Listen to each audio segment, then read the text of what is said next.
Unleash the power of knowledge and connect with the heartbeat of the African diaspora. Download our African Diaspora News Channel app now on Google Play and Apple App Store. Stay informed with authentic and diverse perspectives, breaking news, and cultural insights. Immerse yourself in a community that celebrates unity, resilience, and progress. Experience the vibrancy of the diaspora at your fingertips. Don't miss out. Empower your perspective today. Search African Diaspora News Channel and join the conversation. So Canada is seeing a rise in the amount of right-wing extremists and hate groups that are popping up all over the country. Take a look. The really frightening thing, and I think surprising thing, is that proportionally, if we just talk about the number of groups, it's very similar to the U.S. Barbara Perry's research has identified 300 active right-wing hate groups in Canada, and she says there are likely tens of thousands more people drawn to the movement without being part of a group.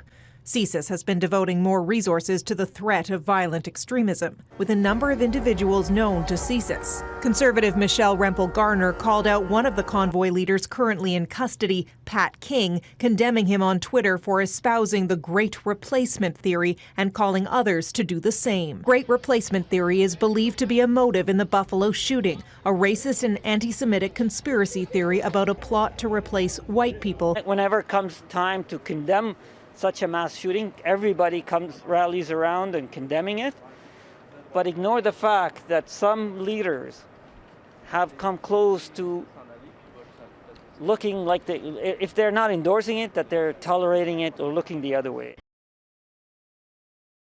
So saying over 300 groups may not seem like a lot, with over 7,000 members within those groups. But when you compare the population of Canada, which is 39 million, as opposed to the population of the United States, which is over 341 million, it may seem very small, but per capita, that's a large number, and that's only the amount that's reported. There's also a very large population of KKK here in Canada, a lot that people don't know about that exists here in Canada, and it's huge. And all of these people are espousing this Great Replacement theory, which is that plot to take over white people. And that's the fear, and that's what motivates these people. What they are also keeping their eye on is the amount of Black Lives Matter movements that are taking place here in Canada, including marches, etc.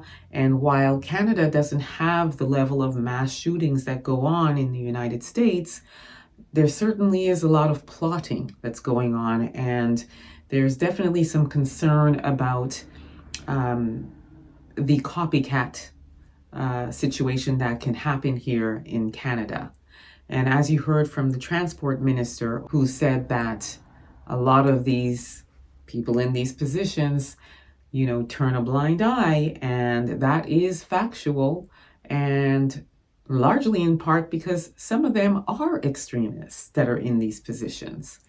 Additionally, within the Canadian military, there are a lot of right-wing extremists in there, and they put themselves in those positions so that they can have access to intel and resources. There are several reports of racism within the military that has gone unaccounted for and has not been actioned. And those people within the military that are responsible for these racist acts have not been removed from the military. They promise to be doing better, to make sure that they have their eye on it. Now, this has been going on for 20 years, but even going back further to the history of the number 2 construction battalion, who were not even allowed to fight alongside the folks because they said this is a, quote, white man's war. So this continues to go on in the military. And as I said, the folks that are involved or responsible for fixing this problem are now saying that they recognize it and they are working very hard to fix it. So now you've got these groups, and then you've got them in the military. So imagine what could possibly happen the near future, in the distant future, what's brewing, what's being plotted, and then you have all these people in the hierarchy that are turning a blind eye. So what has to happen in order for them to try to get ahead of the pending problem that can happen? You got to make sure that you're fixing it before it happens, right?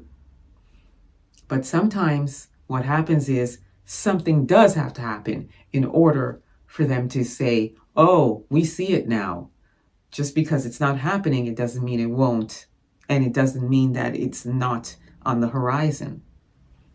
So, the Canadian government, the Canadian military, y'all need to do better and keep your good eye on what's going on and proactively head it off at the pass. Let me know what you all think about this. Don't forget to download the African Diaspora News app. You want to grab it at your Google or Apple store and download that app because you'll have access to content you won't see here or anywhere else. So you want to grab that app. Wonderful things. Also subscribe to my YouTube channel, EA Public Relations. Until next time, please be safe, everyone. Peace be.